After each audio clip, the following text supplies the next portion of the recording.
everyone. Welcome back for episode 55 of the Simply One podcast. I'm your host, Colin, and I'm joined by my co-host, Chris. How we doing, everybody?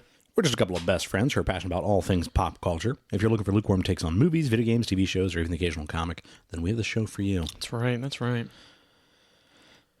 This week, we did not go see Shazam! Fury of the Gods.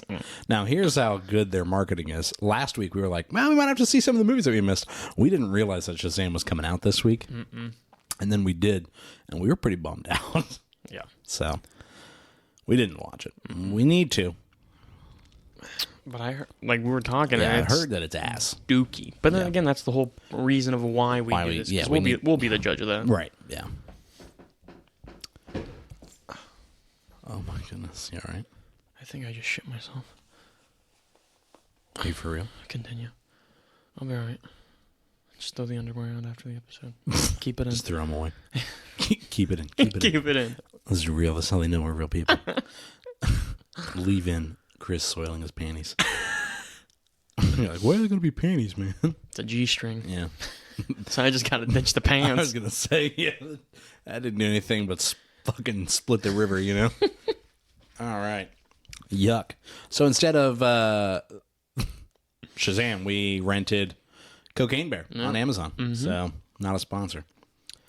And as well as this episode's going to be, so we're just going to go full spoilers on Cocaine Bear because... There's nothing to really spoil about it. Yeah, and it's been out for like 2 weeks. And as well as that, in addition to that, we have to cover quite a bit of news since we didn't do any news last week. And you've got, it sounds like a little bit more of an extensive cryptid for us. So let's recap here. We got to talk about highlighting some of the Oscar winners. Quentin Tarantino's final film. James Gunn is going to be directing the DCU's Superman film. Tom Cruise gave his review of The Flash because he got to see it early. Word. Yeah, because he's Tom Cruise, you know. Yeah, naturally. Money, power, right? Another Netflix Marvel actor. Yeah, well, that goes along with the power. Another Netflix Marvel actor is entering the MCU. Naughty Dog's next game is in development. Oh. And an unexpected Nickelodeon sequel. Oh, I know exactly what that sequel Oh, is. I know that sequel is, do you? Yeah, I do. All right, good. I fucking do. Good. Hey, good. Hey, I'll tell you what it is right now, and I'll just ruin it. I mean, it's Good Burger. How about that? It's good burger. Good burger. It's Good Burger, too. It's good burger, too. Yep. Yeah, that's how sequels work, kid. You weren't correcting me. You were clarifying. All right. So fuck you. We'll start backwards then. Good Burger, baby. That's right. It's a burger, and it's And fucking you know what? good. Joke's on you. I didn't know where to fucking put Good Burger as a story, so yeah. So thanks. Self-fulfilling prophecy. Yeah. Like in Paramount Plus is like, you know what we're gonna do? We're gonna bring back everything Nickelodeon. iCarly's got a revival series. I haven't watched it, but I heard it wasn't that good. it's got 3 seasons. You know, it's doing well enough, right? So Good Burger, obviously, 2 is a sequel to the '90s film. Ooh, so we're going back, pushing 30 years here. We're pushing through 30. That's 3 decades, baby. Kenan Thompson, obviously, was Dexter Reed, and then Kel Mitchell, who was in the original as a cashier, Ed. They announced on the Tonight Show with Jimmy Fallon that, yeah, they're doing a Good Burger. The quote that they gave was, I can't believe it's been a little over 25 years since great customer service was born at Good Burger. That's from Kenan Thompson. And he says, being a part of something so many generations of people have come to love has made me so proud, and now to be back where it all began, working on the sequel is surreal. So Thompson and Mitchell obviously are both reprising their roles. The movie's going to follow them as they reunite in the present day at fast food restaurant Good Burger with a new group of employees. So Phil Trail, who is in The Middle, Brooklyn Nine-Nine, and Single Drunk Female, those are all projects that he's directed for. He'll be directing the film. And then Kevin Coppolo and Heath Seifert. I trust I pronounced that incorrectly. All that in Good Burger. They worked on both of those, so that's cool that you've got them coming on as writers and executive producers. So the writing should feel pretty similar. And the continuity behind because you've got the writers of the original works. Did you ever watch All That, or are you a little too young for that? All that? Yeah. All That was on Nickelodeon around the same time as like Good Burger and the Kenan and Kel Show, and it was basically like SNL but for kids. Okay. It was sketch comedy. Amanda Bynes was on there. Drake Bell, I'm pretty sure, was on there before he was on the Amanda Bynes show. I don't think Josh Peck was ever on All That, but, you know. Can't win them all. Yeah, you know, what are you going to do? So apparently production is set to begin in May with a premiere slated for later this year. So, because I mean, it's not really a movie that needs a ton of post production. Yeah, I mean, it's not going to be effects heavy. It's not going to be It's just any of a goofy, funny and it movie. should be a pretty limited as far as like locations and stuff like that. I mean, you're shooting in a restaurant, right? So they said we're shooting this summer, and it should be out this year, probably Thanksgiving-ish or something like that. That was from Thompson. And then, so that's kind of cool. I think it's cool that, like, Kel Mitchell really hasn't done a lot in the, intermediary years there. Sure. So I think it'll be cool to see him come back and do something. Don't call it a comeback. That's right. And I would love to see them do Keenan and Kel. Yes. Well, that was, that was my jam. I just... Who loves orange soda? Kel loves orange soda. Is it true? Mm-hmm. I do. Ooh. I ate that shit up. It's a good movie. Yeah. So, be cool to see that on Paramount Plus, which I apparently have. Oh. Didn't know that, but I've been getting billed for it, so. Oh, well, this motherfucker. Start. Goddamn bastards. I know they snuck it in there. A fucking monopoly. I must have signed up for like a free trial of something and I've done played myself, I'll get it for a week, watch the whatever show or movie I wanted to watch, and then I'll be out. Congratulations. Like a thief in the night. You played yourself. And here I am, however many of the years are on, going, why the fuck do I keep getting billed by Paramount Plus? So I guess I'll have to watch Yellowstone, which apparently is like Game of Thrones for the red states. So that'll be cool. Just throwing it out there. Let's see here. Are we going backwards, or do you want me to start with the Oscars again? No. Keep going backwards. All right, so Naughty Dog. So Neil Druckmann has said for Naughty Dog that they have chosen their next game, but he would neither confirm nor deny that it is The Last of Us Part 3. He very intentionally didn't write off Part 3, which tells me that Part 3 is probably happening, which, I mean, between the success of the games, and I do think that it's at a natural point of you could very easily go, yeah, but what next? Yeah, right? What takes place after happens? that? Yeah. And then the show, like I said, has been very successful for them. I do feel like if they make a third one... It should be the last one. It should be the last one, but also I don't think it should be as violent. Well, right. Well, I think that's some of the lesson that needs to be learned, right? Mm-hmm. So, I mean, just depending on what the... Just trying not to spoil anything from the second one. But the big lesson of the second one is that, it's the cycle of violence, and that a lot of times it costs a lot more than it gains you, right? So I guess my follow-up question for that would be, how long would you want to make the game? Do you want to have it as long as the second one? Or do you think it doesn't need to be long? I think it needs to be somewhere between the two. Yeah. The second one did kind of run long. But I think it all felt deserved. necessary. Yeah. But also, I would say, they wrote the circumstances that required it to be that long. Mm-hmm. So maybe don't do that, right? Or if it needs to be that long, let it be that long. Yeah. That is my answer. It needs to be as long as it needs to be, right? Because again, like you said, I don't think it ever stayed long, the second game, but it did have some length on it. Yeah. And some girth.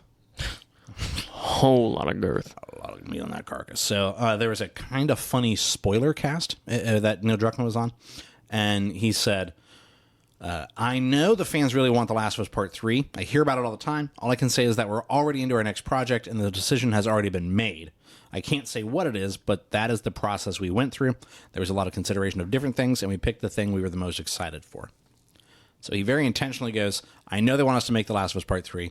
We've made a decision of what we're making next. So he didn't say... So I think to me that implies that they're probably not working on The Last of Us Part 3. Yet. But that they don't want to say they're not. Right. Because also, there's a new IP apparently that they're working on.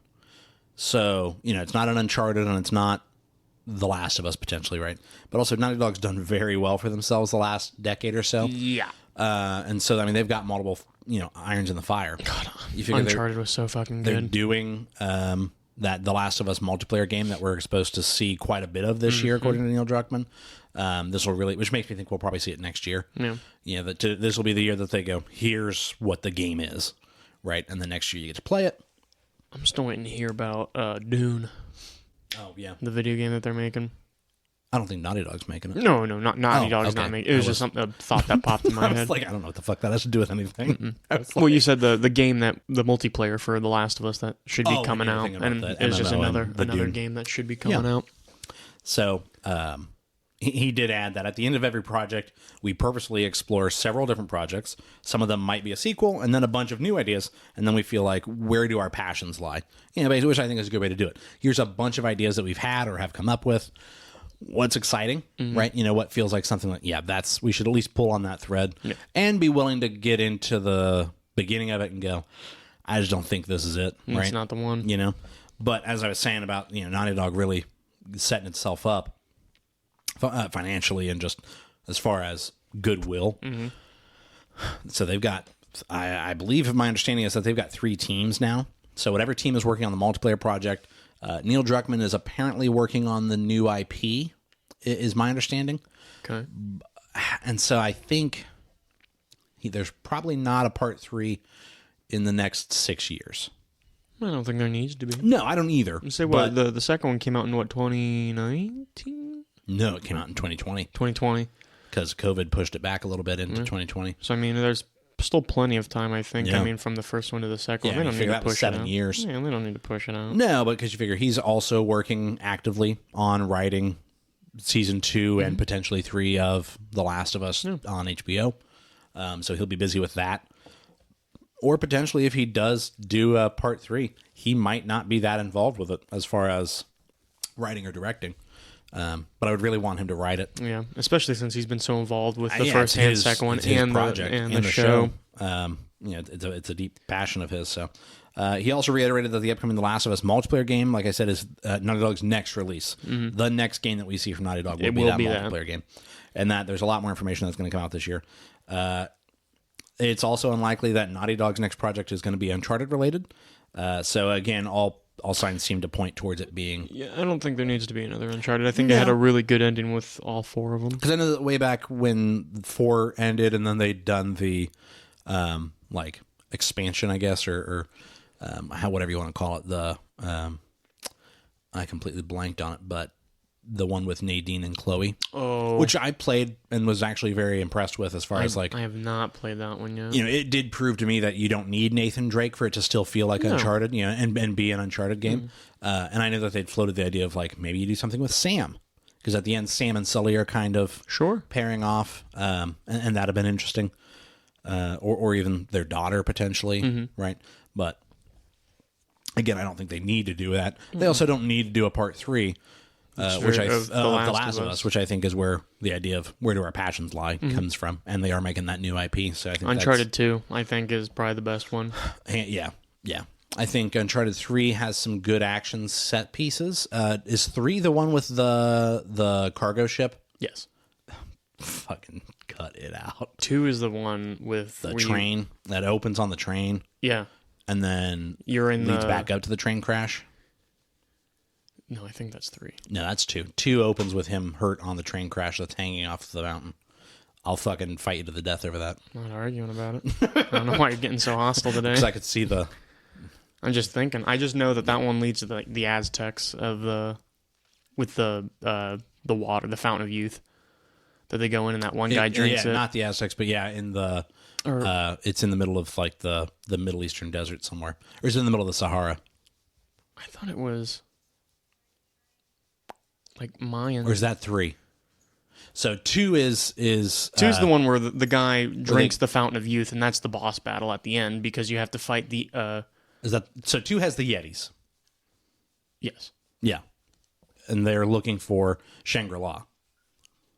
The first one has El Dorado. They're looking for the City of Gold. And then the third one is the city in the middle of the desert. Yeah. And then 4 is the pirates' treasure. 4 is Goonies. Was it the second one is when they were on the Nazi U-boat out in the... That's the first one. The first one? Yeah, that's the start of the first one. That was fucking scary. I like that now we're just getting into...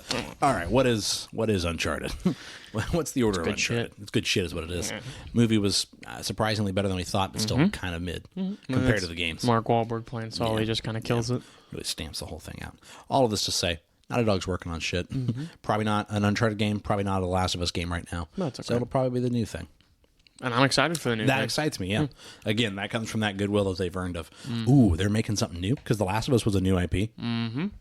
There's also been talk of them coming back with Jack and Daxter.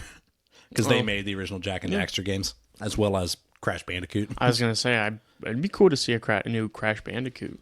Well, there was one. I forget what Crash 4 was called, but it was like Time Warp or something like that. No, that might be 3. When did that one come out? Well, the newest one that they made. The newest one that they made came out a couple years ago.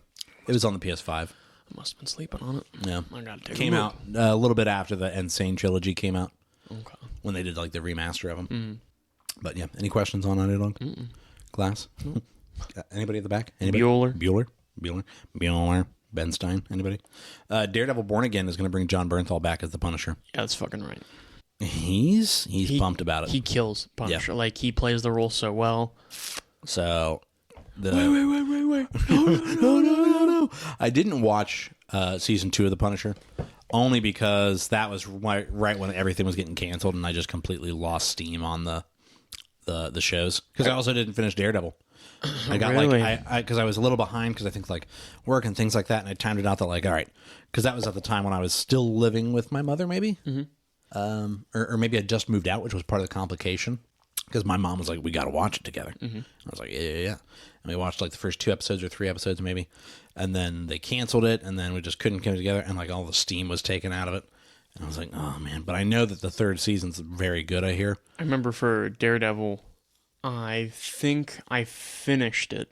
And then found out they canceled it. And Yeah, because they canceled it pretty early after releasing it.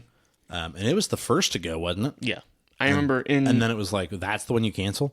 And then the last one that they canceled was The Punisher. Yeah, well, yeah, they canceled The Punisher after Daredevil. Well, because they canceled Luke Cage, Iron Fist, Jessica Jones. All those ones got... Which Jessica Jones got a season 3 that I never watched. I haven't seen Jessica Jones. But I know in Punisher, they canceled season 2 before it was done. Like, they didn't renew it. Or like season 2 was going to be the so last like, season. they had to just work in an ending. An ending for in it, the middle of the season. So the ending kind of sucks. Yeah. But I mean, it is an ending of sorts. Yeah. Where it's like, all right.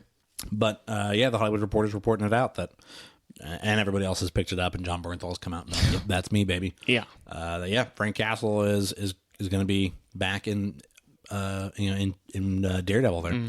And I will say I hated Jigsaw in Punisher, and I hope they do something better with him if they do pick back up on it. Yeah, and so that's a question that's kind of been coming up because I just completely lost her name. Vanessa Fisk has been recast. Why? Right. Well, so that starts to end. There's at this point seems to be the case that Foggy Nelson and Karen Page will not be in it. Is how it seems to be. Doesn't make any fucking sense. Well, unless the Netflix show isn't. Hey, fucking stop breathing while I'm talking. And like, hold your breath while I speak. Like what? Getting fucking fed up. No, unless it's a multiversal thing where the Netflix show didn't take place in the MCU. It took place in an adjacent universe, right? But I love Foggy. I know. But there were times where his acting was very like high school play. Sure. Damn it, Matt! We have to stop fighting. You're like, all right, easy, Foggy. Really going for that Emmy, huh? I think putting a little Visine in his eyes because you got to cry. Punisher, he killed that acting as Frank Castle. Oh. I thought you were still talking about Foggy. I was like, I don't remember him. Dude, Foggy, I don't know how he has Foggy as the Punisher? Dude. Stop playing. Cut it playing. out. Yeah, cut it out. Now, Karen Page, I do really would like, because she's talked about how she hasn't really found work since she was in Daredevil. Yeah. And what I love about them both is she is heavily in both of them. Yeah. In Daredevil, and Punisher. So I would Is she in the season 2 of the Punisher or just the first one?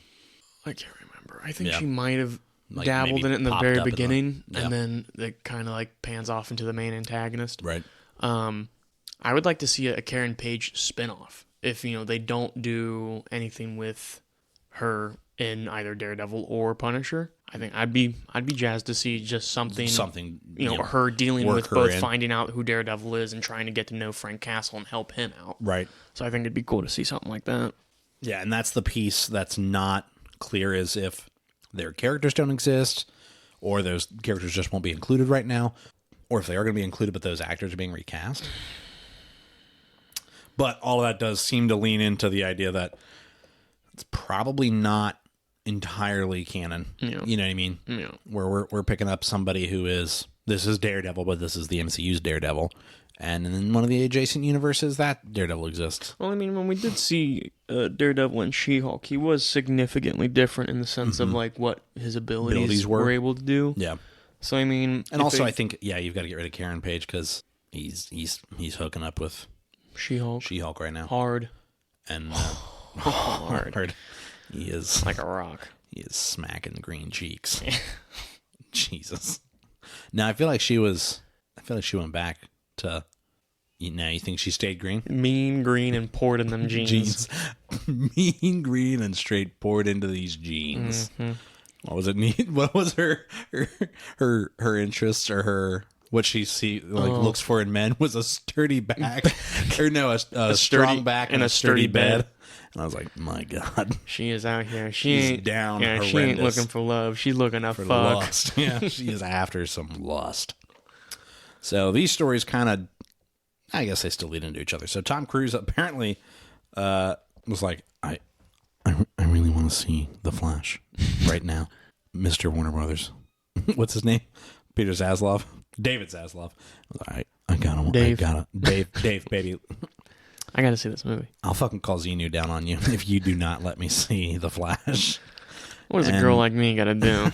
To see The Flash right now. See a movie like that. I gotta see what Ezra Miller's up to. And so David Zaslav was like, all right, fucking relax, Tom. Man. Let's get in here.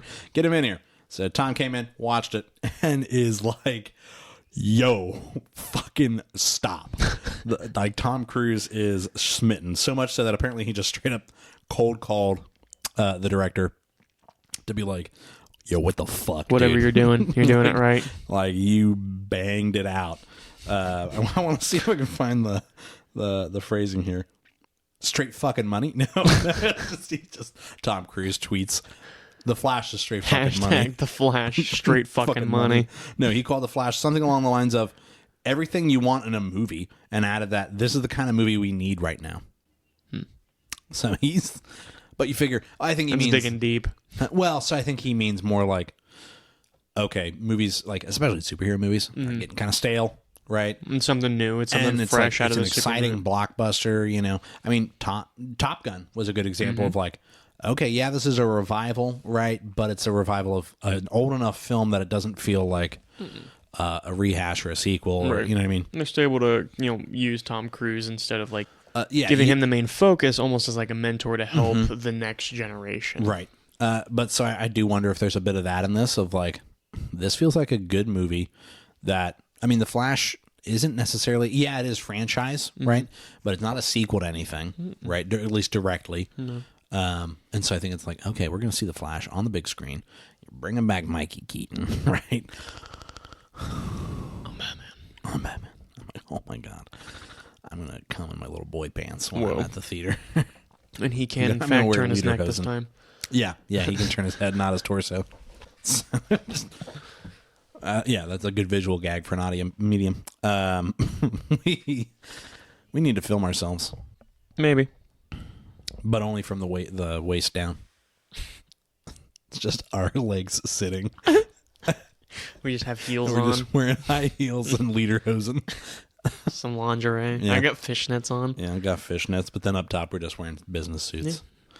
But so there's not much of like, in the way of quotes or anything like that, other than the fact that Tom Cruise apparently was down horrendous. Needed to see this movie, and then after he saw it, he was like, "I gotta fucking call the guy that made that. Like, I need to talk to him. I gotta call him. I gotta give me. You got his number?" And like, got his number and called him and was like, "Baby, heat, killing it. You know, we got to work on something. You know." And so that's probably where that's headed. Is like Tom Cruise going, "I don't care what you do next. I gotta be involved." Tom Cruise to be the next Iron Man. Confirmed. James Gunn is officially directing Superman Legacy. Yes. After announcing that he was writing it. It was kind of up in the air of like scheduling wise, would he be able to? But I feel like it was definitely an obvious. Is he going to direct that? You know. And I hope that this article that I pulled up has the quote that I had on him from his Twitter. Yeah, it does. Okay, good. So basically, on Wednesday, James Gunn explained that he hesitated to take on the Superman movie, even though he was offered the character before ultimately working on the Suicide Squad. So basically, when DC rang him up after he got fired from Disney, and they were like, we want you to make something for us. You want to make Superman? Like, I mean, they offered him the guy, right? And he didn't have enough, like, that didn't jump out at him, you know? Like, in this current state of things, no, that doesn't interest me. He goes, I initially said no because I didn't have a way in that felt unique and fun and emotional that gave Superman the dignity he deserved. Then, a bit less than a year ago, I saw a way in many ways centering around Superman's heritage, how both his aristocratic Kryptonian parents and his Kansas farmer parents inform who he is and the choices that he makes.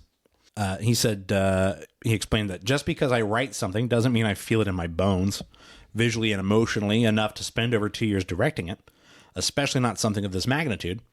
But the long and the short of it is, I love this script, and I'm incredibly excited as we begin this journey. Obviously, like everybody knows, Henry Cavill will not be this Superman. So that's going to be the next thing is, okay, well, who is Superman, right?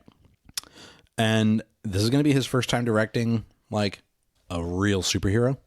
Because you figure he directed, like, you know, the Suicide Squad, which are like the hodgepodge villains with, like, pretty medium powers, right? And then the Guardians of the Galaxy Vice versa, but just heroes. The same thing, but heroes. And this is like, I'm directing like a top, like, the superhero. Yeah. Right? This is Superman. Yeah. Like one of, if not the most well-known superhero. Yeah, he's like in the top 3. Especially a giant robot from space fucking knows who he is. Yeah. So, like... Yeah.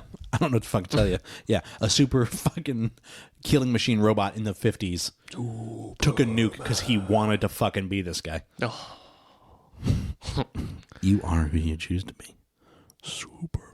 That's such... I'm gonna fucking the cry. music swells up. You need to slow down. You stay. I go. No following. Gunn reflected that. He said, my brother Matt told me when he saw the release date, he started to cry. And he asked him why. And he said, dude, it's Dad's birthday. And I hadn't realized that. Their father apparently died 2 weeks before Gunn began his production on the Suicide Squad. And so he's like, I lost my dad almost 3 years ago. He was my best friend. He didn't understand me as a kid, but he supported my love of comics and my love of film. And I would not be making this movie right now without him. And so I do think that's a nice, like, poetic, personal, level for him of, like, this is a movie that my dad, like, would want me to make.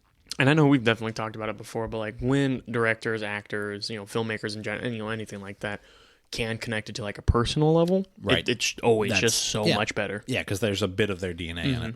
Old James E. Gunn, he's going to do it. He's directing Le Superman. Le Superman. Le Superman. You got to do the Family Guy bit. I can't do it. Oh, the maid. No, Mr. Superman, no here. When she's cleaning the... Mr. Michael. When she's cleaning the fucking Fortress of Solitude. No. Mr. Superman. Mr. Superman, not here. I need more lemon pledge. So apparently... You can't say that. Cultural appropriation, dude. I'm Hispanic. Fucking get it right. So Quentin Tarantino's final film is coming as The Movie Critic is his next film, or his final film. Because he's always famously said he's 10 and out. Which is fair. And this is his 10th film that he's closing in on, like, actually breaking ground on this thing, starting production. So he has written a script that he's planning to direct this fall. Apparently, I just want to kind of get the brief details that we have. They're being pretty, understandably kept pretty tight. Hush, hush. But sources describe the story as being set in the late 70s in L.A. with a female lead at its center. It's possible that it's focusing on Pauline Kael, who's one of the more influential movie critics, especially in recent history.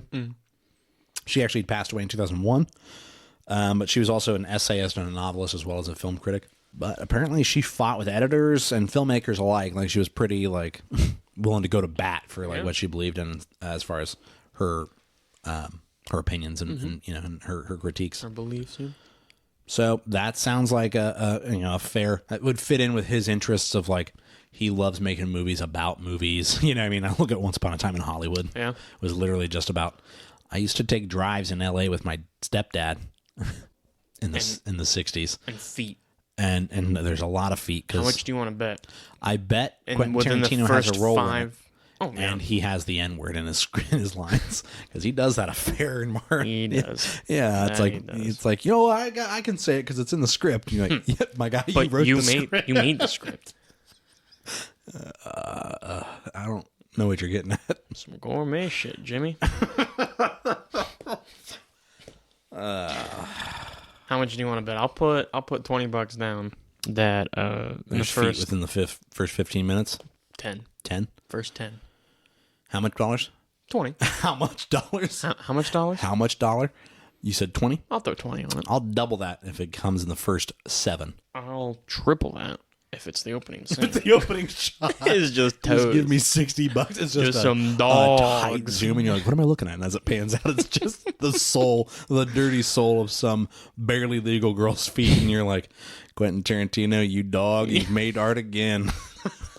Once again, you are an auteur." Like, and everyone grills him for it too. Oh, yeah. Like both actors and media, Yeah. and he just will continue to. He doesn't fucking care. What's with the feet, my guy? He's like, What was it? "You're almost there. I can smell it." Brad Pitt. Oh yeah, I don't know why nobody. that. Yeah, I don't know why I blanked on that name so hard. But when he was on stage, he was even like, "Yeah, there's a lot of feet." There's an awful lot of feet. I'm not, you know. Quentin Tarantino just took that on the chin, man. Oh, yeah. He was happy with it. I like the nod. Yeah, go ahead. Good. What's stopping you? What you chuckling about over there, The big man? phraseology took it on the chin as we're talking about his feet fetish. What you chuckling about, big Dan? What you getting at, Big Dan? Oh, shit the bed. I don't. The wheels are falling off this thing. I'm losing it. I don't. Fuck it, we're sliding. Yeah, we're a sled. slipping, slipping and sliding. Basically, he's making his last movie this summer Wah, or this wah. fall, I hope it's good. and we've got a wager Yeah. that there will be feet and self-written N-words. Yes. Oh, Quentin Tarantino is racist? question mark? Confirmed? No, Samuel L. Jackson said he's not. It's true. Apparently, him and Quentin Tarantino are like tight besties. Yeah, 2 balls in a nutsack. He says he's always in his movies, so I yeah. imagine Samuel L. Jackson will be in his movie. Probably. This last He one. wasn't in Once Upon a Time in Hollywood, was he? Mm-mm. Maybe they're falling out. Was there a falling out? I don't know. I don't think so. Jamie, pull that up. I don't think there was.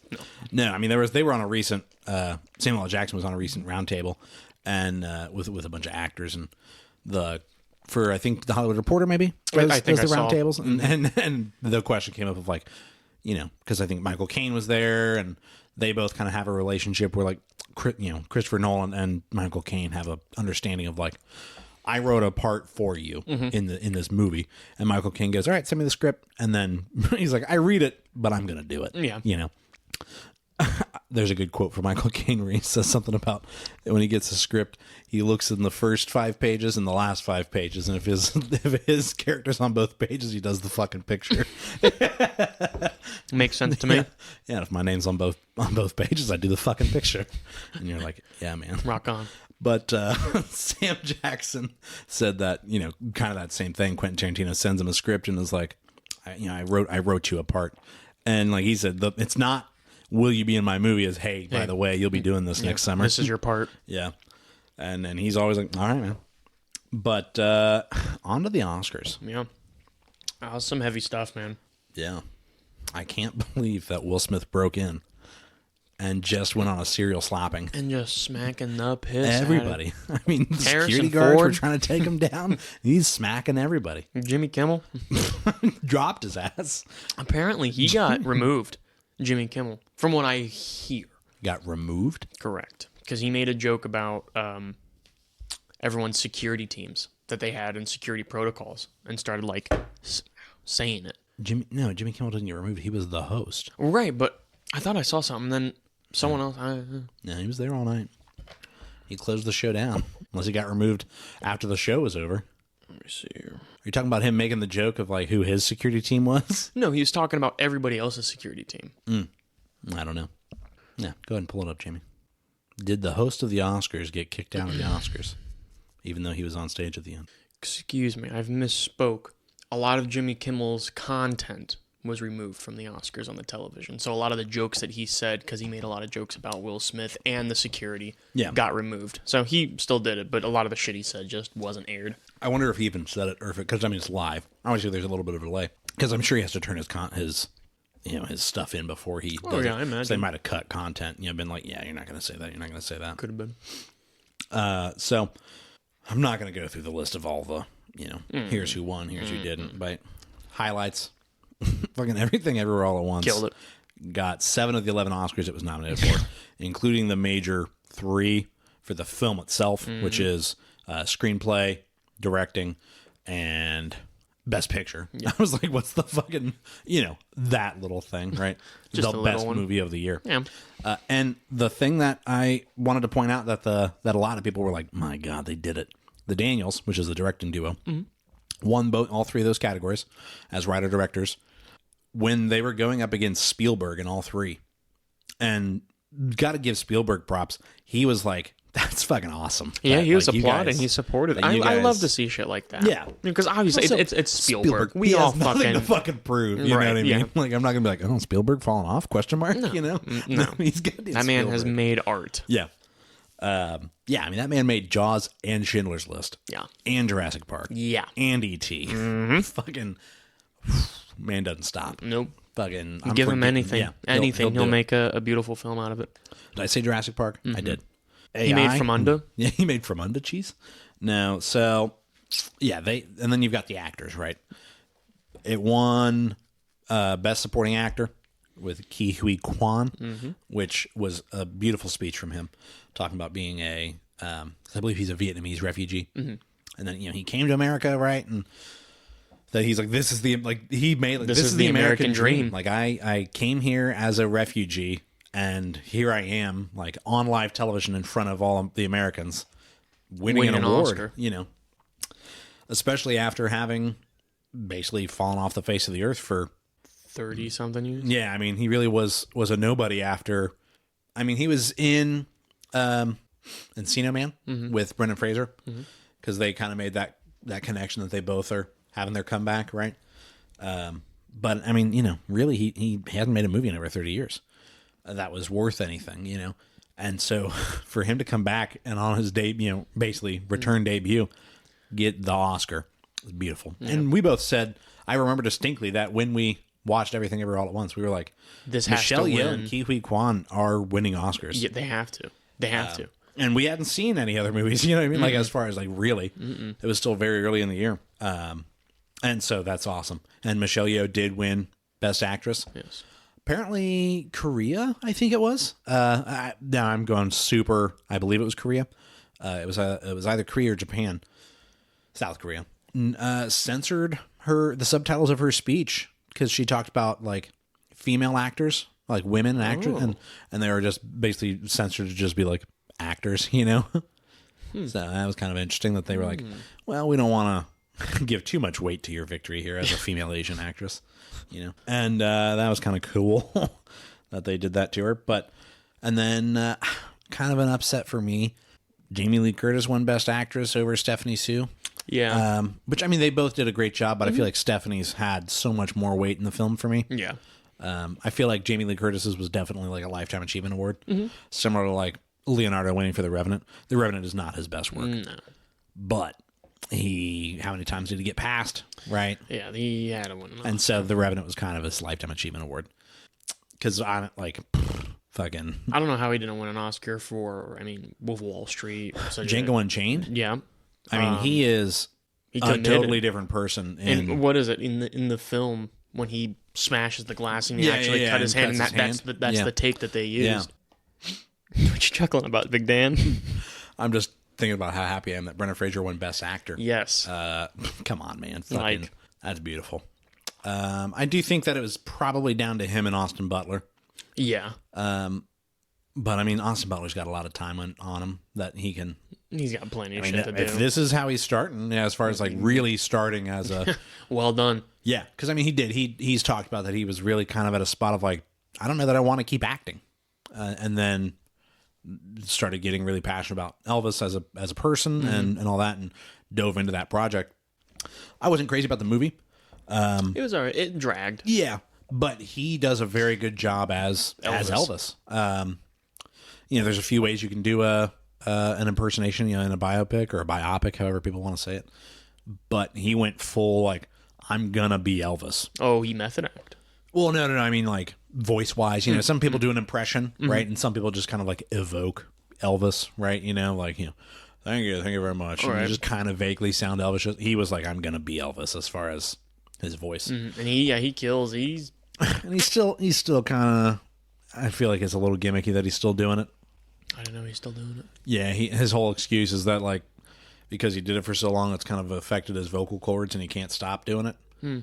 I feel like it's a little bit of a publicity thing. A little bit. Like keeping he's Elvis, But it didn't work. You got to be careful with stuff like that, because, I mean, just look at the good examples of, like, I don't know the actor's name who plays Rick Grimes, or Mark Hamill who played Luke Skywalker. You do that shit for so long, that's just who you become. Yeah. And it's going to be hard to get casted as anything else because they look at you and go, oh, you're Luke Skywalker, or you're Rick Grimes. I will say, Andy Lincoln, he didn't really have to do anything else. He was making a pretty penny on the. I think he made over $1 million every. Oh, he made over $9 million on like the fourth or fifth season. On one of the seasons, yeah. Yeah, did you see that TikTok too? Yeah. And then he's coming back to do a movie with, or maybe a miniseries with Michonne. Oh. Apparently, he was in like the last 40 seconds of the final season of the show. Didn't watch it. I didn't either. I kind of fell off actually after Rick died. Air quotes. He's not dead, but spoiler alert for that several-year-old show. To me. I know Rick. So. Really, those are my main, like, ooh, yeah. But then just a couple highlights. All Quiet on the Western Front, one for original score, which that was good. Very good movie. I always think about, that opening. There is that, it's super simple, but that, and it has a very rhythmic to it, like, kind of that march or the assembly line feeling. I know we talked about it when we did that episode, but yeah, good shit. Tough movie. Yeah. I'm trying to scroll through here right quick. Let's see here. Black Panther: Wakanda Forever did win for costume design, and Top Gun: Maverick won for sound design. I'm still a little bummed about the soundtrack for Wakanda Forever. Yeah. Guillermo del Toro's Pinocchio won Best Animated Film over Turning Red, Puss in Boots: The Last Wish, which I still have to fucking watch that movie. I hear it's so good. Beast. And Marcel the Shell with Shoes On, which I heard was actually very good. All Quiet on the Western Front won for the Best International Film, which, banger. And for production design, which, again, we were on the Western Front. I do wonder, did they build those trenches? I would think they had to. Most definitely. And that's always, or I bet some of those trenches are still there. What I'm curious about is... And repurposed them. The filming aspect of it, of how thin... the trenches have to look versus how wide they actually make them for the camera crew to come through. Well, but I bet a lot of like the trench work was using the Steadicam rigs anymore. Where they can put it on the on the person, and it uses gyroscopes to keep the camera steady. Yeah, and they've made cameras so light anymore that those rigs aren't heavy on them. It's true. But yeah. Everything Everywhere All at Once won for editing as well. So, like I said, 7 of the 11 Oscars it was nominated for, it went, I'll take that. Yeah. Thanks. Cha-ching. Skadoosh. In the bag. That was the last thing I wanted to talk about. Still riding that Everything Everywhere All at Once PP. Is when they won Best Picture and Ke Huy Quan ran up and Harrison Ford was the one that was announcing the winner. And like was jumping and hugging him, and that Harrison Ford was actually smiling, like genuinely happy for him. And I think they like gave each other a kiss on the cheek. Oh yeah. And you got Spielberg down there like elated, clapping. Yeah. And it's like it was just a happy moment for film. Yeah. So that was cool.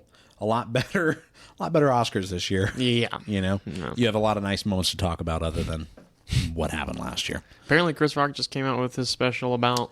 Yeah, well, just a special, and he did mention the slap a fair bit. So that's all I had in the news, baby. Yeah, let's talk about fucking Cocaine Bear. Let's fucking hop in it.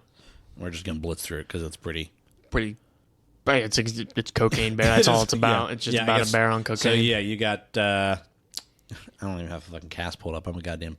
The cast on it is so. It's like killer. Vague. Yeah. Like the. So I'm just going to run down of all the characters. So you have... the mom character. The mom, her daughter, then...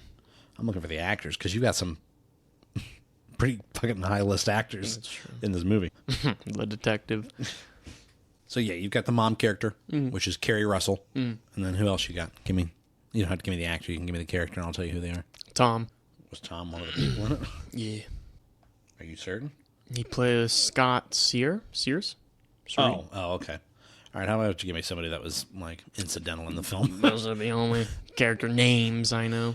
All right, you got Eddie, which was Alden Ehrenreich. He is Ray Liotta's son, which Ray Liotta is Sid. And then O'Shea Jackson Jr. plays David. And, so you've got O'Shea Jackson Jr., you've got Carrie Russell. I mean, you've got all actors that are, like, pretty decent names. Ray Liotta, for God's sake. There's an in memoriam at the end of this movie. Yeah. There's like in loving memory of Ray Liotta, which is funny because she got mauled. Yeah, he gets attacked. Did you say she? She, I did. Who did you think it was? I don't know. Did you think it was the park ranger? Yeah. No, Ray Liotta is the guy that gets eaten by the bear. Yeah, yeah. That gets gutted. Yeah. Yeah, we're just spoiling it now. And then one that really threw me off was that Jesse Tyler Ferguson doesn't look like himself. Jesse Tyler Ferguson is from Modern Family. Oh, yes. And he's got the long wig. Yeah. It was Or the like voice that the voice really gave it away a little bit, but just the looks. He didn't look nothing like He also looks a little bit heavier than, oh, yeah. they probably put a suit on him. Could have been. Or, I mean, he might just be like, fuck it, I made my money. I ain't got to be in movies. But you got a synopsis? You got me the synopsis? Nah, you're so good. An oddball group of cops, criminals, tourists, and teens converge on a Georgia forest where a huge black bear goes on a murderous rampage after unintentionally ingesting cocaine. Unintentionally at first, and then that bear is fucking fiending for the white rhino. Felonious. Yeah, so we got to rate it. How do we rate stuff? Well, of course, you can always rate your things. Overwhelmed, you thoroughly enjoyed the film. It surpassed your expectations. You can always be underwhelmed, which means you didn't really enjoy the film or it didn't quite meet your expectations. Yeah, it didn't land for you. Or you can always be in the middle and just be simply whelmed. Yeah. So I was overwhelmed. Yeah. Gas. But also, I mean, the film on paper. We haven't done this number in a minute. Yeah. Welcome back to Gas or Pass. Cocaine Bear? Yeah, you got to list the thing off because we haven't done it in a minute. Scratch that. We'll restart. Yeah. We haven't done this number in a minute. Yeah. Welcome back to Gas or Pass. Cocaine Bear. Gas. Like, dude, it was beautiful. Yeah. It was beautiful. Fucking like, wait a minute. Everything you wanted, you got. Yeah, I mean, it's right there in the goddamn name. It's Cocaine Bear. Yep. And it is a bear that is high on cocaine. They made the story, interesting enough to keep you going. Yeah, there was some really emphasize on just there is a bear on in the woods cocaine that is on cocaine, and it does the very hard balancing act that I think Violent Night pulled off as well. Of how can we make brutal violence funny? Because there's some graphic violence, horrendous, like horrendous. There's a character in this, the park ranger. Well, do we want to do it chronologically? We'll do our best, but I'm not too. We're gonna blitz through this thing. Right. Basically, it opens with a drug dealer flying a plane, a trafficker, I suppose. You can take it away, kid. Plane's assumptively going down. Yeah, it seems like it might be. It's crashing, and this guy is just trying to get rid of all the drugs as he can, and it also seems like he's high on his own supply. Oh, very much like so. Aggressively so. Like he's doing kicks and shit in the fucking plane as it's going down, putting on the parachute. And then right before he jumps, or he goes to jump out, hits his head on the top of the door frame where just he knocks himself cold. Yeah, and then kills himself because he just plummets. Parachute doesn't open, and so police are there and they're kind of investigating. Apparently, he landed in some dude's driveway with what do they say, 15 or 30 pounds of cocaine? I think it was 30 pounds because he had a single duffel bag on him. And then from there, we learn that there's a bear in the woods that has found some of this cocaine. Just getting on it. Yeah. And then from that point, we do meet the kids first, right? Yeah, the teenagers, the young teen, like 13. Max. Yeah. Stranger Things aged. Yeah. And, so what's the daughter's name? Let's see here. Dee Dee and Henry. So, yeah, Dee Dee, her mom is, Carrie Russell. There's some interpersonal stuff. Carrie Russell's recently divorced, it sounds like. She's trying to get back on the dating wagon. Daughter's mad at her.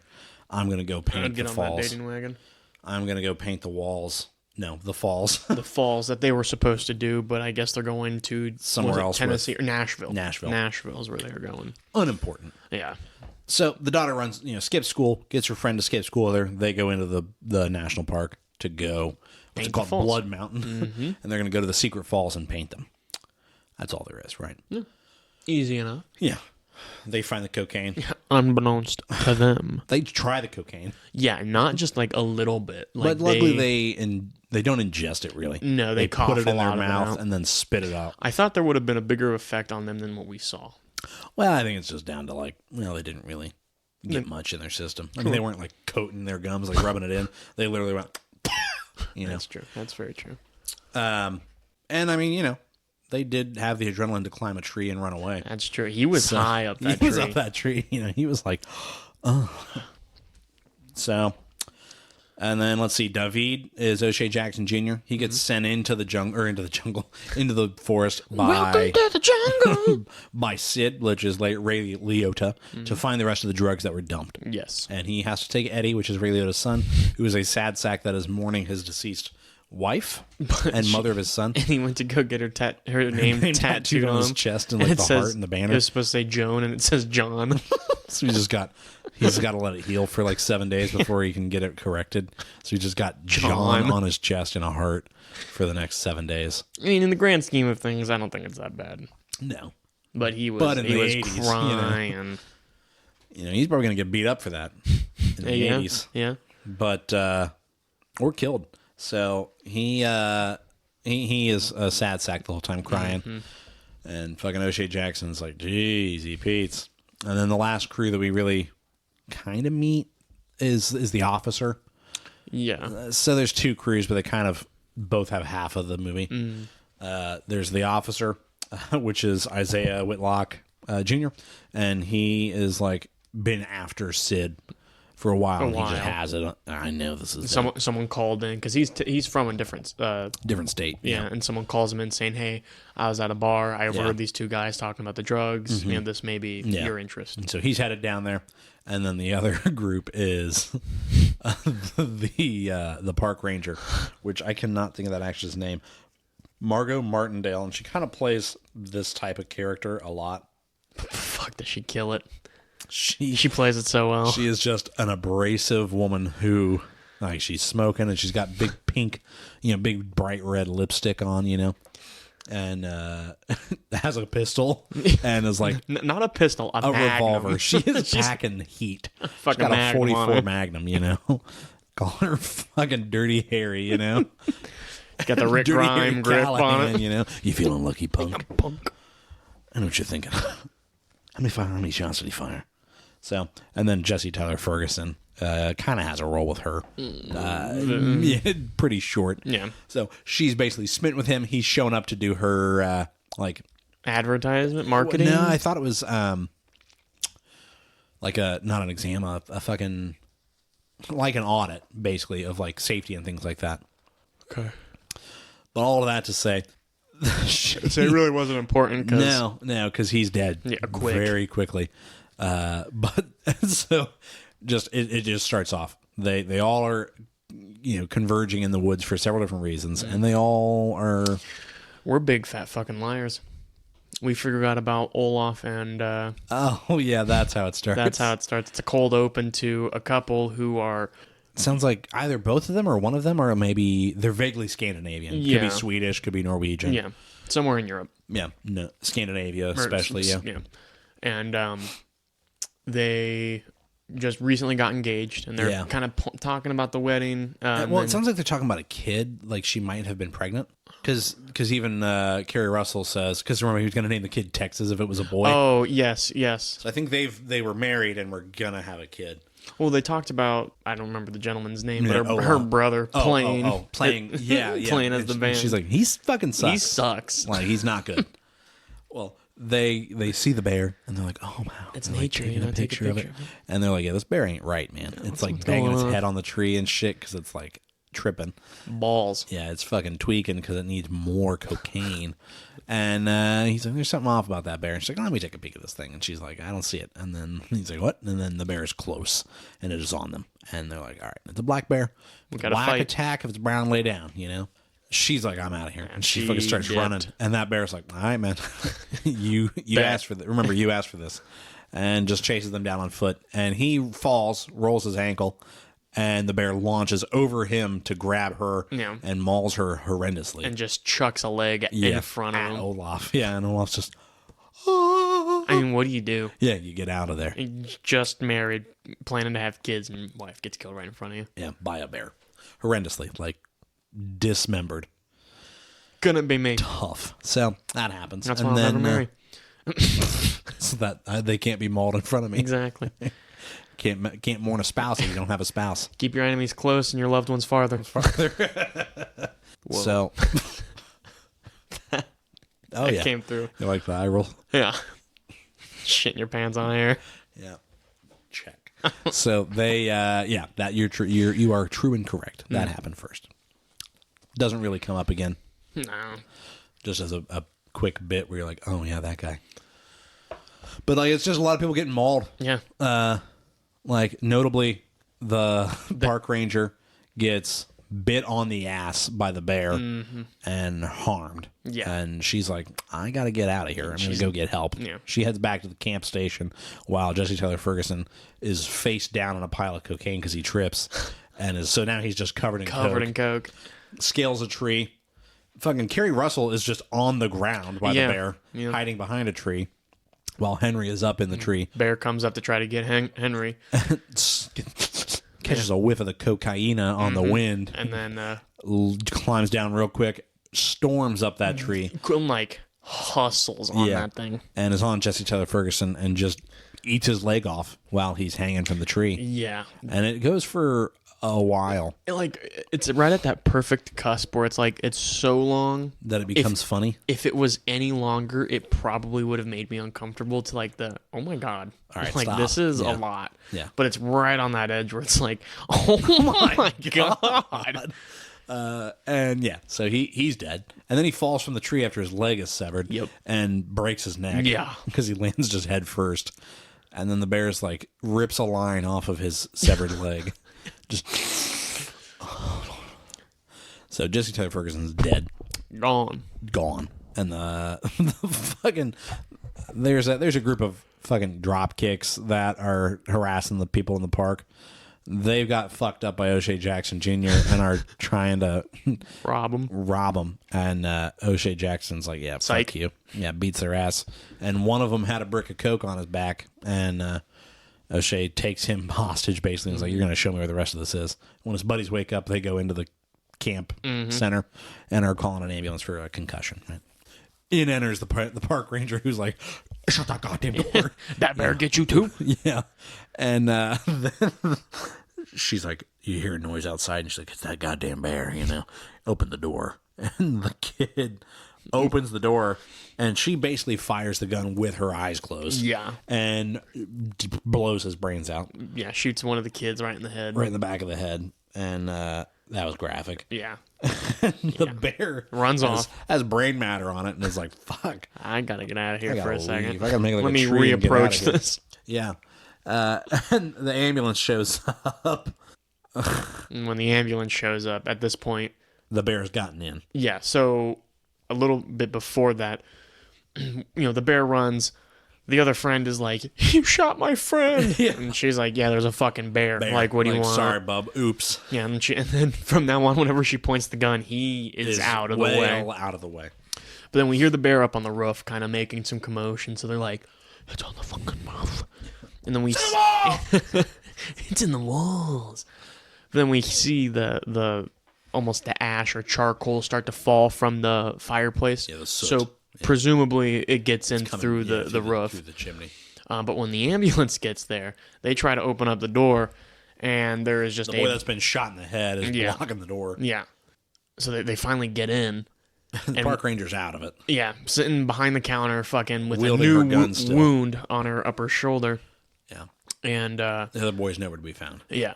Well, no, he's in the closet. Right. Yeah. When Initially, nowhere to be found, and then they open up the closet, and his just decapitated head his decapitated body is sitting there. And they're like, they came in for a concussion, so they kind of came in listening to tunes, not really. The guy didn't have his shirt buttoned. Right. Yeah. And he was just cash. We're just gonna check on this kid. And And then it quickly turned into, we got to get the fuck out of here. Out of here. The bear is in that room still. Yeah. And pins the guy down. Tom. Yeah. Pins him down underneath the door. Yeah, because he goes to close it, and the bear breaks the door down. And stands on top of him, and he ends up getting his medical bag, which looks like the cocaine bag that the bear's been using, slaps the bear with it, and then the bear's like, cocaine! And so starts munching on that, and then they're all able to go out into the ambulance. Yeah, they get Bessie strapped into the the gurney there. And she's in the back just of the fucking hip firing, laying down. Yeah, she's laying down, strapped in with the revolver, and she's still like, "Move, dickless!" You know, just trying to pop shots. Move, dickless. At the goddamn bear that is scooting. I mean, that bear is on foot Hauling in a high speed pursuit. I mean, that bear's running up embankments and shit. You know, it's going so fast that it can't turn. It's just running up a wall and back down, and fucking just a Superman dive into the back of the ambulance. Yeah. And fucking the park ranger gets yeeted out. Her gurney gets shoved out the back. And she was all tied up to She's strapped in, lands face down. And you like just butter see... side toast, you know, it always lands butter side down. And her face just gets scraped off on the for pavement. like a mile on the concrete because they were scooting. It was I believe Reddit calls it a meat crayon. A meat crayon? Yeah. Yeah.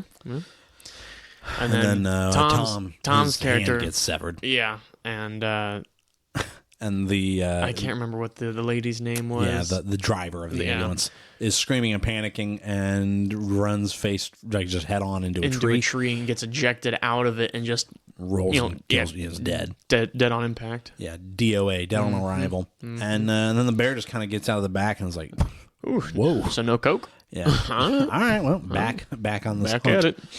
So that's them done. Yeah. Who dies next?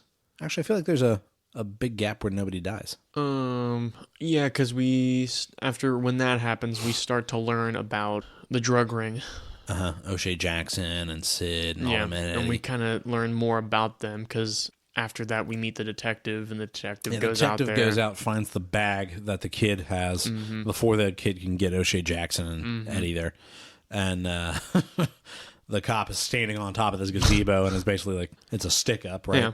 He's got the coke, and it's a Mexican standoff between him and O'Shea Jackson, and fucking O'Shea Jackson is getting two of his fingers shot off that are not next to each other. That's what the kid even says. Like, how the fuck? How did he shoot both those fingers off when they're not next to each other? He used one bullet, now they went next to each other.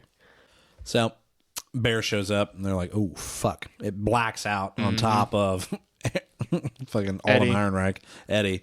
And that's when we find out that it's a girl bear, because apparently her vagina was just pressed into his leg, or onto his head. His ear. Yeah. He's like, her vagina's on my ear.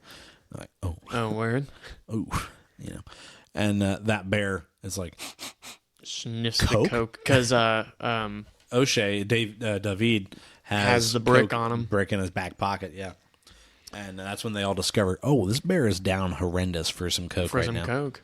And so they're like, that's how we're going to get this bear away. And that bear ate the whole brick. Yeah, just whole. Just doesn't unwrap it. Just bites it, swallows it like a Pez in reverse. And then puffs cocaine out of her nose.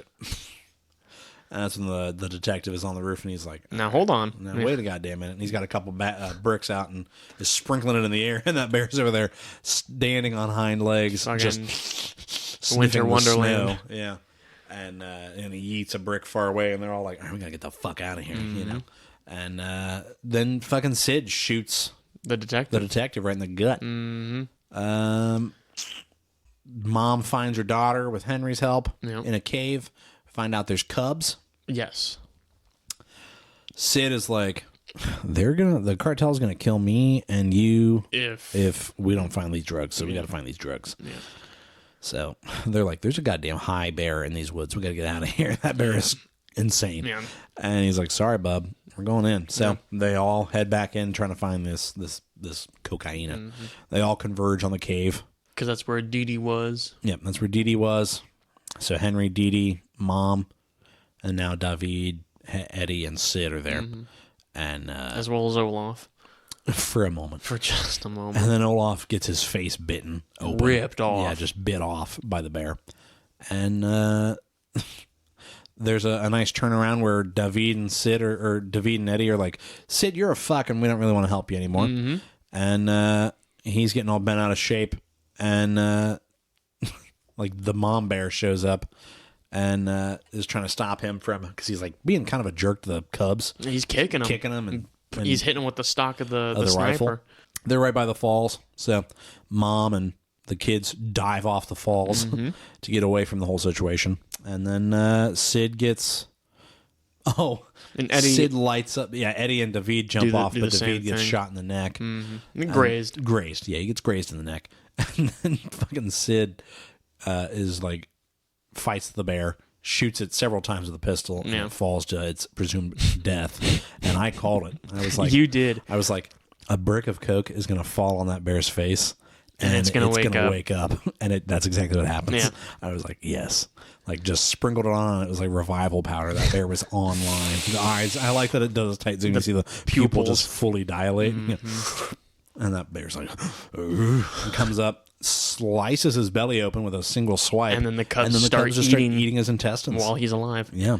Just like slurping noodles. And like, imagine the feeling of like your intestines being pulled out while you're alive. Yeah. Like, that's horrendous. Yeah. And that was Ray Liotta's swan song. Like, yeah. You know, he was in Goodfellas. Mm-hmm. And then he did this. He was also in Grand Theft Auto Vice City. I didn't know that. Yeah, he plays the main character. I'm sure they paid him a lot of money for that. Sure. I don't think I played Vice City. I remember San Andreas and I remember Liberty City. I don't remember Vice City too much. Vice City was before those. It was the second 3D word game. Because it goes GTA 3, Vice City, San Andreas, and then 4. But yeah, all of that to say. And now 6, apparently. They have, in fact, released actual footage. Rockstar. Pre-GTA 6. I'm on that shit, dude. I didn't see it. Oh, maybe it was a leak. Yes, I think it's just the leaks. Damn, there's another leak. Rockstar's got to get their shit together. Yeah. They need some, what's that shit called? The putty? A VPN? No, the fucking, the dude that saws the boat in half and tapes it together. Flex Seal? Flex Seal. Tape. Yeah, Flex Tape. Flex Seal is the putty. No, but I guess there's another GTA 6 leak. I thought it was not a leak and Rockstar came I figured out. if it was legit, like, it'd have been a big deal. So, all of that to say... Cocaine Bear was good. I mean, it's hard to talk about and explain because it is just like it's a kill counter at that point. Yeah, it's a pretty, I don't want to say a shallow movie, but I mean, there's not like... You're not thinking hard about it. Yeah, you're just going to laugh while people get eaten. Yeah. And, you know, what more can you ask for? Yeah. And when simple movies like that, you know, people think that they're dumb. There was a promise, and it delivered on that promise. Yep. People think that they're dumb and stupid, but it's like that's some of the best film and cinema out there. It's just stupid and dumb shit. And I wouldn't say that it's dumb, because there's a lot of like dumber shit that it could have done that it didn't. Very true. It showed restraint when it needed to. Yeah, good movie. No, it was good. It's got a 6.1 out of 10 on IMDb. I think it deserves higher than that. I believe on Rotten Tomatoes it was pretty high, all things considered. Yeah. You know, when you go, Cocaine Bear has a... And you go, really? 10 out of 10. Like, it was at the Oscars. It's got 100%, actually. Yeah, Cocaine Bear was at the Oscars. That's right. Elizabeth Banks, who directed it, came out to present an award, and Cocaine Bear wasn't there. It's got a 68% on Rotten Tomatoes, 72 from the audience. So I feel like still it's a little low. Yeah. I would. Now, to be fair, we didn't go to the movies to see it. I mean, we rented it and watched it. I mean, you know, it was a pretty... It's a good rentable movie. Yeah, it's very much like... Like, if it was streaming, I'd probably watch it maybe... Again, you know, just to laugh. Like, that's when you put on in the background. Yeah. If you have people over and you're like, have you seen Cocaine Bear? No. Dude, fucking watch check this this out. You know, you might even just skip to some of the kills. You Yeah. know what I mean? Because the story's pretty Yeah. unnecessary. No. But, yeah, hey, you know, pretty good. Like we said, there's a promise there and it delivers on it. So. Chris, what you been thinking about, baby? I think what you meant to say is, welcome back to Chris's Cryptid Corner. I'm your host, The Douche. And this week, I was a little bit all over the place on picking what I wanted. Originally, I wanted... That's unlike you. No, that's what I'm saying. I'm such a structured person. I originally wanted to do a government conspiracy. Sure. And as I was doing that, I stumbled upon the catacombs of France. Yeah. And Paris. Yeah, and I really wanted to kind of dive into that. Dive in. Headlong. But there are some other things I wanted to talk about as well. Just diving into the gates of hell as a whole, because the catacombs are known as the gates of hell. Yep. So first, real quick, I will just kind of skim through. In total, there are 13 locations that we know of that are considered to be gates of hell. Yeah. I am gonna 13. Mm-hmm. Okay. I am gonna butcher some of these, so I apologize. Sure. As far as pronunciation. Mm-hmm. So the first one is Mount Hecla. St. Louis Arch. Yeah. The Golden Gate Bridge. Mount Hecla in Iceland. Okay. And ever since 874 AD, this volcano has erupted more than 20 times, which caused locals to label it as the entrance of hell. This active volcano would still, to this day, have birds fly around. To this day! Still has birds flying around it, which people believe to be souls of the damned. Okay. But, I mean, think about it. Like, why the fuck are birds flying around volcanoes? And am I just ignorant in that knowledge? I mean, it could be. I didn't know that was a thing.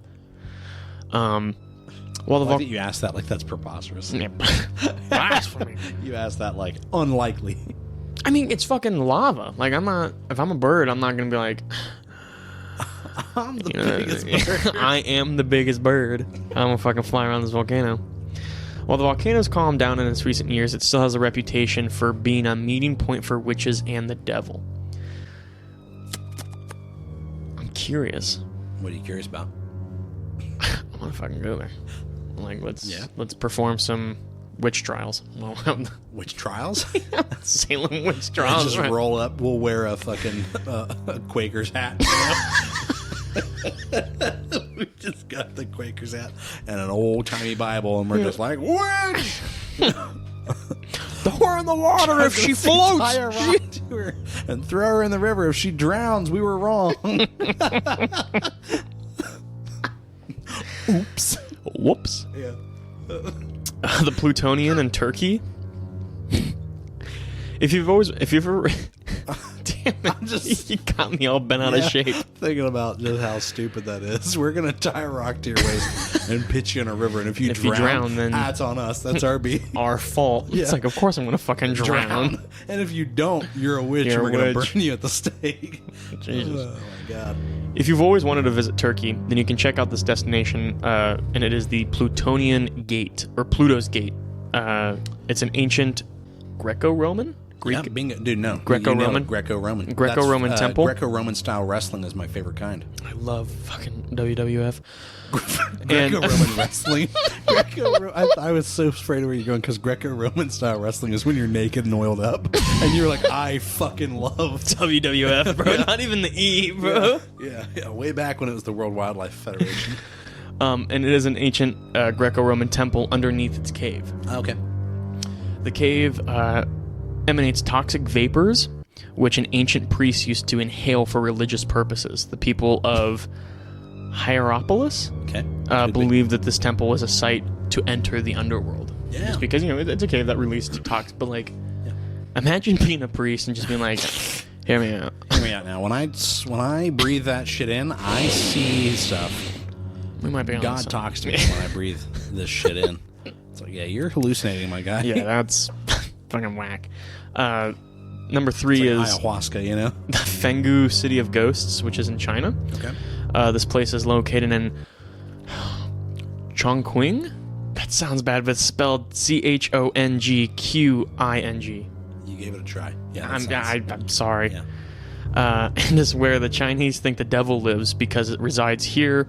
Then evil souls come here to die. In the streets of the city, you may find carved statues of demons and ghosts all the way back to the ancient times, but the most breathtaking scenery that you'll see is the Ghost King, which is over 450 feet tall and is carved into a rock. Fuck. Like 450 feet. That's fucking huge. I'm not trying to go near that thing. No. Like, pass. And then number 4 is the Chinoki Jigoku in Japan. Okay. And it translates to the Bloody Hell Pond. It's named because it's a hot spring that is tinted red from the iron oxide in the water. Oh, word, okay. The bloody hue is enough to put off somebody, but even worse is that when the hot springs was previously used, it was previously used for prisoners to be tortured and boiled to death. That plus the carved statues of demons may be enough to let you out of the visit. So, I mean, back in the day, they would... romantic. Yeah, they'd boil prisoners and torture them and then carve demons into the rocks to scare them. Enough to make me go pass. Yeah, I think we'll just keep moving. The Messiah volcano in Nicaragua is the nickname the gate to hell. Right. But the Aboriginal people weren't the ones who gave it this name. Their belief was more positive, as they viewed the volcano as a god. Sure. But when the Spaniards came in the 16th century, they associated the Masayan volcano with the devil, since they had no clue what volcanoes were. Yeah, they no just fucking clue. Spanish rolled up and went, "What in the fuck?" They put up a cross and performed various religious ceremonies at the site to cleanse the area of the devil. Alas, it erupting and wiping everyone out. Yeah. Can you imagine being one of the natives and being like, "The fuck are these guys up to?" Yeah, and they're over there screaming, blood curdling. The next one I have is the Candelaria Caves in Guatemala. Okay. In Mayan culture, that they're believed to be entrances to hell. So naturally, if you visit Guatemala, you have to explore that cave. Yeah. But actually, it has 18 miles of going underground, going underneath rivers, and it's a less scary entrance to hell, but it is still considered. The Mayans considered it to be an entrance to hell. St. Patrick's Purgatory in Ireland. Sure. This gateway to hell is on an island on Lake Low Derg, D-E-R-G, Derg. Hergen Durgan. This portal has Christian roots. At St. Patrick was shown a hellish cave by Jesus. It was these visions that he saw people in the internal damnation. When did he fight the snakes? St. Patty. That's why there's no snakes in Ireland. Oh, I don't know when he fought the snakes. When did he fight the snakes? I bet it was after Jesus. Probably. After Jesus was like, "Yeah, don't go in there. Whatever you do, don't go in that fucking hole, because the devil's there." Side note, and BT Dubs get all these snakes the fuck out of here. Side note, we don't talk about religion too much on this podcast. Yeah. But I did hear a passage or a scripture. I'm not sure what the proper term for it. A passage, I guess, of Jesus curing a blind person. Yeah. But it wasn't like, because to my knowledge, he just went up, put his hand over him, was like, "You're blind." Congrats. No. Jesus came in. He didn't No. say you're blind. You're cured. He put his hand. You're blind. Touches a dude, and takes his eye. You're blind. You're blind. BT does. You're welcome. But no, I did hear it was this passage, and Jesus came into this, basically a bar. Yeah, rolled up in the club. In the club. Rolled up in the casino. Yeah. Rolling dice. Yeah. And he grabbed this guy who was blind, took him outside. Spit in his eyes. It's fucking hocked the fat fucking loogie in his eyes and was like, "Can you see?" And he goes, "Actually, yeah, I can. Give me a napkin." No, I might be able to. And that shit's so fucking funny to me that I thought Jesus would just cover up their up for miles. And this guy, Jesus, I haven't been able to walk in months. Will you spit on my back? Not all heroes wear capes. Nope. But they do. They do spit in your eye. Yeah. It's the 8th one I have here is the Akron River in Greece. Okay. This river is named after a river in Greek mythology. It's located in the underworld of Hades, and it is associated with woes and pain. The real-life Archean River leads to gorges in the underworld areas, which caused people in ancient times to believe that this river actually leads to the underworld. Yeah. This one I thought was cool. It's not scary as it is beautiful, pretty. Okay. So the Mayan Centenos in Mexico, the Mayans viewed that cave as an entrance to hell. But the Mayan Centenos that you would never associate with the portals to hell, if you want something on the tamer side, that's something to consider. But in the photo here, what they claimed... Yo. That's awesome. What they claimed is, just to give a brief description to the listeners, is it is it's a big open cavern. And there is a catwalk of sorts that the Mayans had built. Yeah. And what they said is legends have it. It's a water. There's a body of water in this cavern. And what the legend says is the people would walk out there and cleanse themselves. Sure. But if they weren't able to cleanse themselves in time, or if you try to cleanse yourself and you drowned or something happened, that was the devil taking you to the underworld, and you just weren't good enough. Just guess it wasn't your time. Yeah. Number 10 is going to be the Hauska Castle in the Czech Republic. This castle is located in the north of Prague. I don't know why I blanked on that name. Prague? Huh? Is it Prague? Prague? I thought it was Prague. Yeah, it's never been Prague. It's Prague. Prague. This. When you were like Prague, I was like, that's a good swing. But That's a good swing. So the Hauska Castle in the Czech Republic. This castle is located in north of Prague. This creepy building has been believed to built over an entrance of hell to keep strange half-animal, half-human creatures contained. Apparently, it was a big enough problem. Yeah, they're like, we gotta fucking do something. Build this castle. I have the Cape Matapan, which is again in Greece. A lot of gates of hell in Greece. It's the oldest. That's true. This location is unique since there are multiple points that are believed to be portals to hell. The caves here can only be entered by boat, not unlike with Hades. Even today, when the people enter the caves, they can't go very far inside. With a boat, this leaves the Cape Matapan to still be full of mystery and undiscovered. So we can't get into it, Sure, because we can't destroy it. But apparently, back in the day, you could. So I'm curious on what's behind there. Going back to Uncharted, you and me, let's go fucking check it out and get all those doubloons. Get in there. I'm surprised there wasn't anything in the Middle East. Nothing here I have is from... Only because that's Middle like East. the oldest civilizations. You know, It's from literally Middle East. modern day Iraq is Samaria, which is the first city. I do have one here, right here in the great old US of A.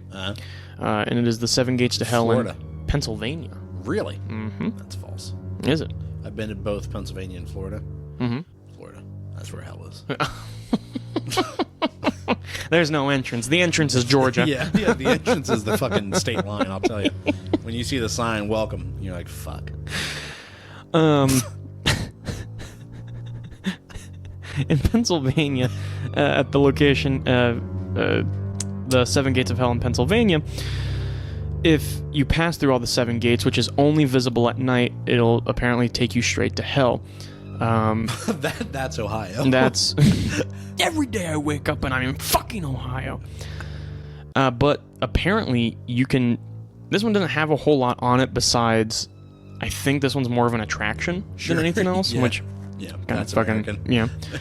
How can we But monetize this thing? but there is like a little side piece here, totally unrelated, but I'll read it anyways. Yeah. It says, "Take a trip to the underworld. If you're feeling brave and still want to take a trip to the underworld, or you have your pick of where you want to see some portals from hell, from the Seven Gates of Hell in Pennsylvania, U.S. to the Bloody Hell Pond in Japan, these are the places guaranteed to send some chills down your spine. If you want to take a trip to the underworld, get in touch with us now." And it's to the website's place. Huh. So there's like a travel site for hell. That's what I'm saying. Now, the last one, I did save this one specifically for last, and I have been trailing on for a while, so Yep. maybe I'll wrap it up or make a part 2. Yeah. I could do that, too. Yeah, you could do this next week. Yeah. The catacombs. Is yes, the catacombs of France. Yeah. Give us a teaser. Yeah, so these spooky catacombs are located underneath Paris and stretch over 200 miles. Yeah.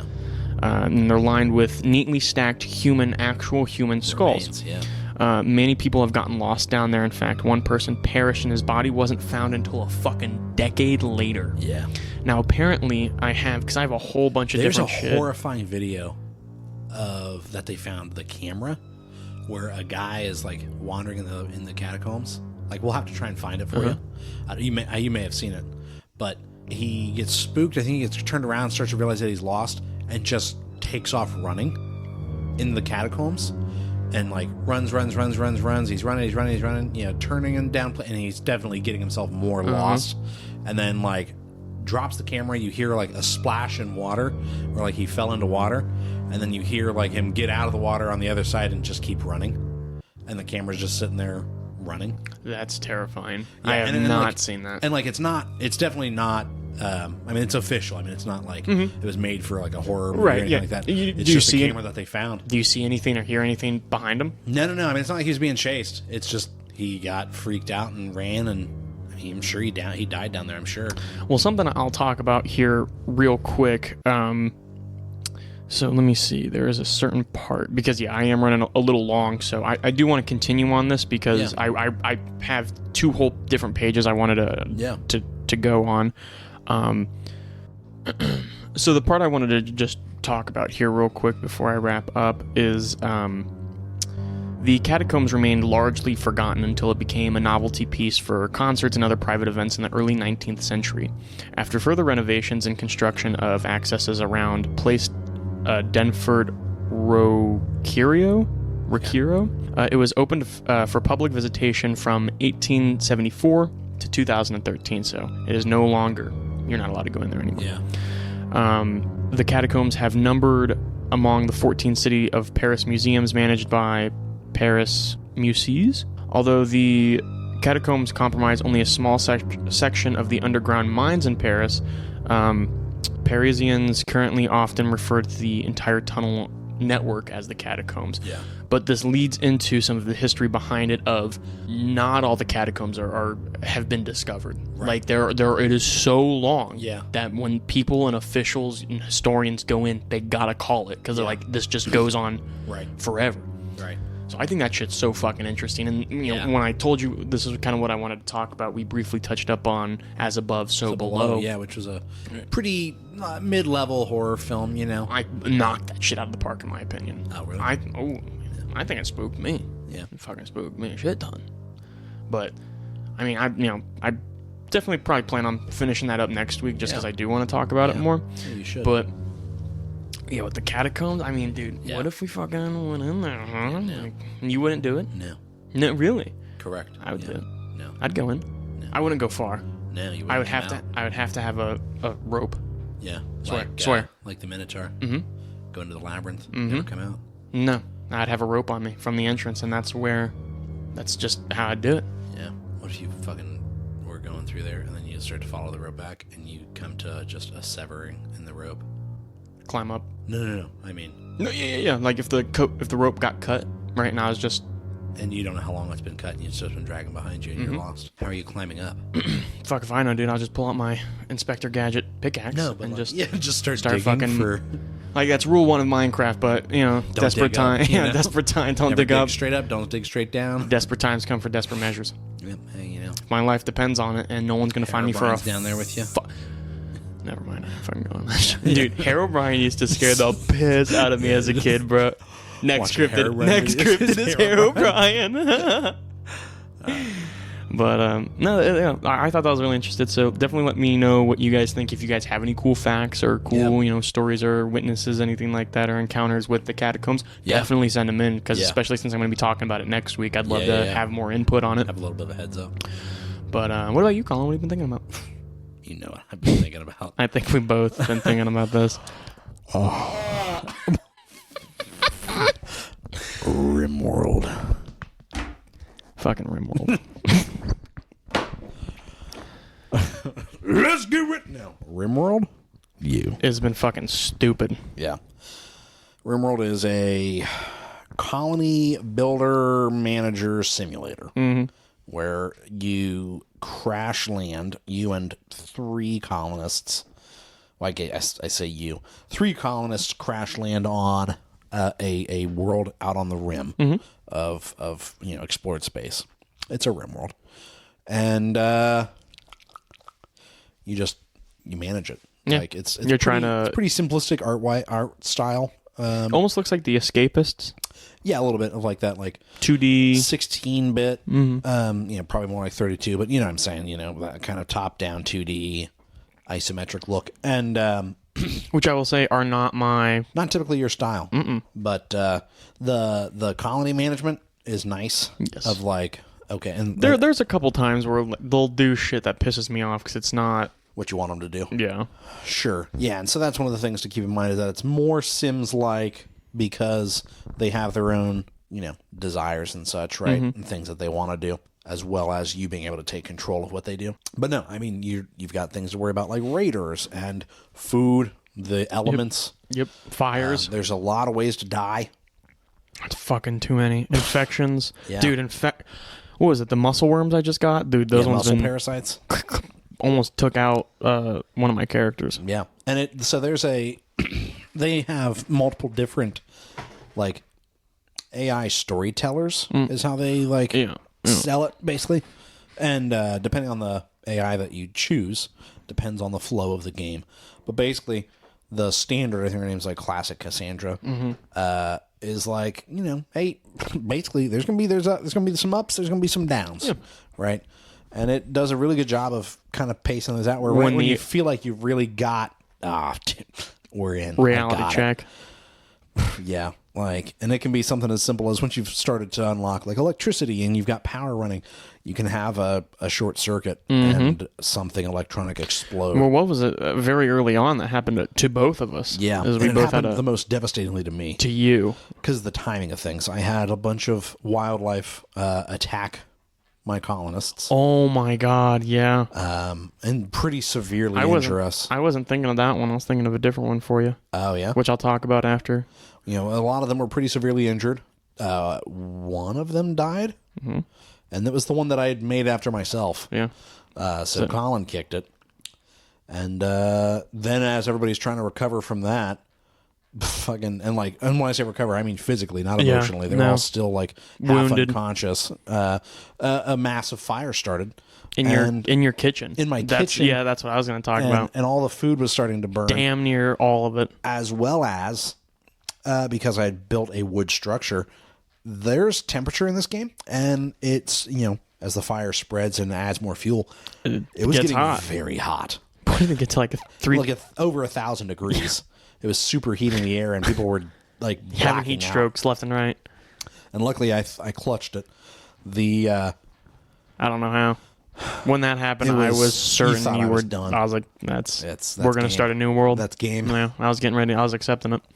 No, it was like -2 degrees outside, and so I just tore down a wall to let the hot air out so that they could stay in there longer to fight the fire. They put the fire out, and I was like, I got to get some fucking some stone walls. Because the next thing I did was I made a table out of marble.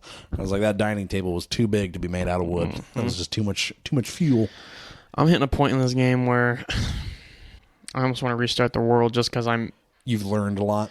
I feel like I've learned a lot, and I'm trying to backtrack to apply it. What I have learned. Trying to start over. But when I backtrack, both times I've backtracked to properly do it, something will happen, and I'll backtrack even farther back, which try and counter really fucking sucks. Yeah. Like when we first started, and I built everything separate. Yeah, we have separate colonies. Yeah. But instead of having it all in one house, I try to build different houses. Sure. And that sucked because that caused a lot of problems for energy at the time. Yeah.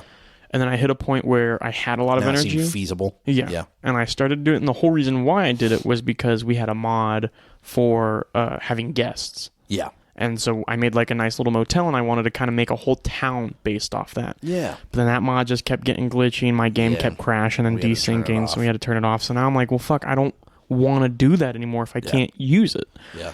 So now I'm trying to rebuild everything again. Yeah.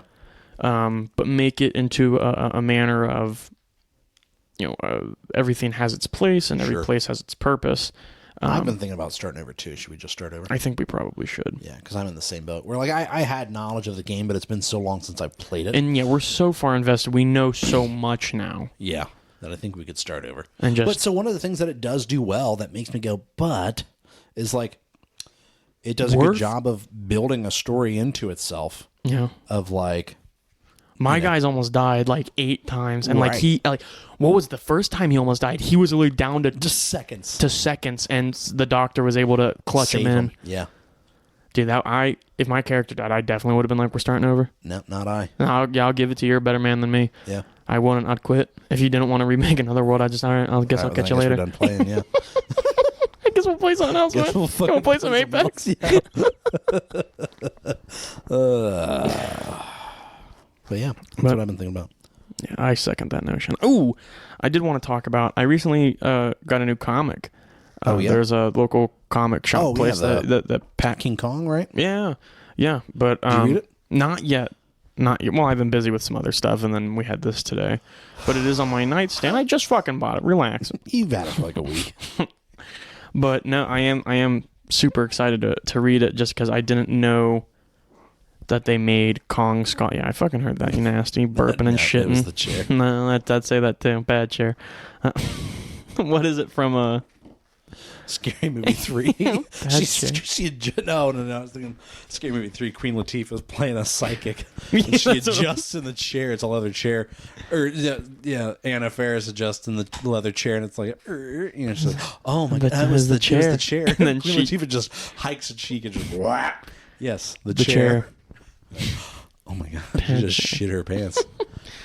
But no, I didn't know that they made a Kong Skull Island comic book series. Apparently, Yeah. when I was there, I saw that they had, I believe, 4 issues are out officially. I've got more than 4 issues. Oh, so do I. But Yeah. but yeah, so I'm excited to kind of dive into that and then see what happens. Yeah, is that it for you? Mm-hmm. All right, well, then again, we want to thank you guys so much for your attention and support. If you guys enjoyed this episode, be sure to give it a great review. Tell your friends about it. Share us on social media, obviously. Absolutely. We love that word of mouth. Making sure you're liking, following, subscribing on your audio streaming service of choice so you can get notified when we post our episodes. Every Wednesday by 8 a.m. is our goal. I don't think we've ever missed that. And so, yeah, just make sure you're checking it out. I think we've posted it early by accident. Oh, well, no, now I've started posting it I've noticed as early that. as we can. I've noticed that. So like midnight if able. Yeah, I'll get the notification. And then, so Chris, if people want to get in touch with us, give us their feedback, their thoughts, their concerns, questions, comments, all that good stuff, how do they do that? Yeah, of course. You can always take a look at us on Instagram, Facebook. It's Simply One Podcast. We do have a YouTube. Nothing's on there as of yet. Don't tell me how to do the news, you can of hairspray. Herb Welsh, you stink! Thank you. You can always take a look at us on Twitter. I'm trying to be a little more active on there as far as like tweets and stuff like that. I've been doing a good job slacking a little bit lately, but I'm planning on picking it back up. Our Twitter handle is whelmed_simply, or you can definitely send us an email, give us your feedback, like Colin was saying. Like I said, talk more about the catacombs. Truly, I'm really excited to talk. Yeah, I'm very excited to talk about this next week as well, diving in more on it. So, I mean, if you have any stories, anything like that, if you've been to the catacombs and you want to tell me your experience about it, I'd love to fucking hear it. Yeah. But you can definitely let us know at simplywhelmmailbag@gmail.com. Absolutely. Next week, I think we got to go see Shazam. I think this is our last episode then. Yeah, I don't want to do it. You know what? I won't do this podcast anymore if I have to see Shazam. We don't have to see Shazam if we don't want to. Yeah, like it's But literally our podcast. We podcast. kind of do. Yeah, we should. We need to hold ourselves accountable to it. Yeah. Because it's not going to be fun if we just see only the movies we want That to. we want to see. That's fair. Well, that's the end of the episode. Chris, tell everybody bye. I guess maybe we'll see you next week. We don't know. Yeah. We'll see you guys next week. If we see you next week, we didn't see Shazam.